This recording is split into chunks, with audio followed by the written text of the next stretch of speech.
Howdy, my name is Kelly Brumbelow. I'm a faculty member in the College of Engineering in Civil Engineering and Interdisciplinary Engineering. Professional ethics is an essential part of the engineering profession. While it may not seem so right now, ethical standards and conduct are actually more important to being an effective engineer than knowledge of math and science. That might sound shocking to you now because you are working through a pretty intense set of classes in calculus, chemistry, and physics. And when most people think about an engineer's daily work, they think about solving equations and applying scientific principles. However, human beings have been engineers and performed engineering work long before most of that body of knowledge had been discovered or could be applied. The reason that these engineers could be effective in their work was because they developed relationships of trust with the public, their clients, and other professionals.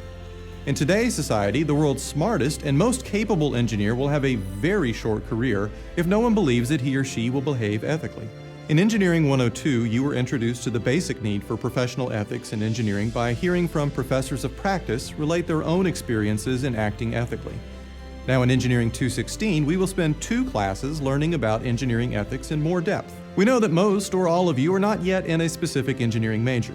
So we will focus on issues that span the entire engineering profession.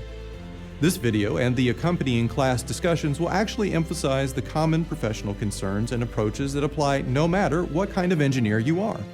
As you'll eventually learn, there's actually far more that the different engineering fields have in common than is different. Each engineering field has a code of ethics defined by its professional society. There are also ethical codes written for the whole of engineering by organizations like the National Society of Professional Engineers, NSPE, and the Texas Board of Professional Engineers, TBPE, among others. If you look at these codes side by side, you'll see that they have a lot, usually a majority, of common elements. That's very intentional, as there is a lot of cooperation among the professional societies to define common principles. From here on, we will mostly use the specific phrasing in the NSPE code, but you can easily look up online the code for any engineering field in which you are interested, and it will probably look a lot like what you'll see here. So let's get started with fundamental principles of engineering ethics. Engineers shall hold paramount the safety, health, and welfare of the public. This is almost always the very first ethical principle you'll see in a code, and that word paramount is crucial. It means that public safety, health, and welfare are the most important things for an engineer to consider in her or his work. Nothing else comes before it. Not money, time, confidentiality, or pride. As engineers, we work on projects that impact many people every day. Hundreds of plant operators may work with a process you design. Thousands may depend on a medical device you manufacture. Hundreds of thousands may drive over a bridge you build. Millions may use a microprocessor you make. All of these people are trusting you, and trusting that you would never do anything to cause harm or fail to do anything to protect them. In every moment, you must keep this in mind, or you will simply not be an effective engineer.